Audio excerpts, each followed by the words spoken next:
All right, guys, welcome to applied lesson number 6. We are just going to be doing some review stuff here, so nothing new. All right, so table of contents, you already have this page. This is the new stuff for you. And today we're going to be on page 17. So first thing on page 17, once again, you can go ahead and pause and copy this down. Alright, so I tried to explain my pieces on here. So look, what happens here is both of these are set equal to y. So since they're both equal to y, they have to be equal to each other. So that's how you can make this equation out.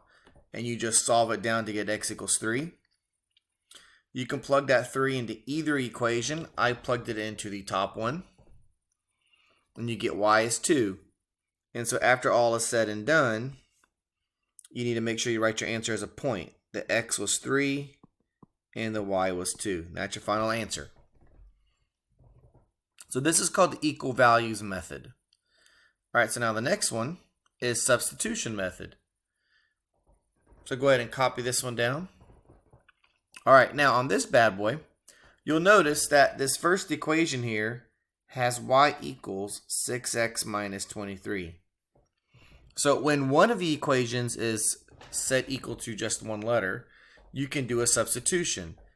So since 6x minus 23 is the same thing as y, we're going to replace that y in the other equation. So it's this one that's next to the 8. So instead of it saying 7x minus 8y, it's going to say 7x minus 8, parentheses 6x minus 23 equals the 20. You have to distribute the negative 8 in. Right here we combined like terms, 7x minus 48x.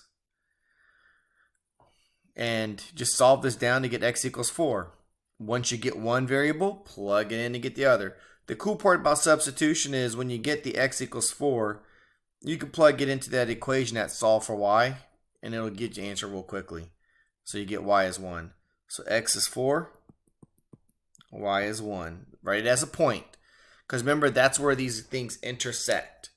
It's always where these intersect. And the last technique is the elimination. And with elimination, it's where you add the equations together, but you cannot add them unless a variable cancels. And it just so happens, and I'm going to highlight it for you, that the y's in this problem are the exact opposites, positive 4y and negative 4y. So we are good to go on those. We add them together. Negative 6x plus 7x is x. The y's cancel. 14 plus negative 19 is negative 5. We got the answer right off the bat. X equals negative 5. So I plugged that into either equation. I chose to plug it into the bottom one.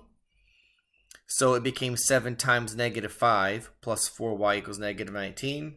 Solve that equation down to get y is 4. So x is 5, y is 4. And that is the elimination technique. So let's not forget, we have one problem out of your ebook to do. I'm not giving you a lot of work. This one problem has 4 problems built within it. I just want you to get in there and practice. So I'm purposely not trying to overload you. And do not forget to take quiz number 2 this week. Do not do a retake until you have gotten your questions answered about what you did wrong. That's kind of an important piece. All right, you guys, stay safe and take care.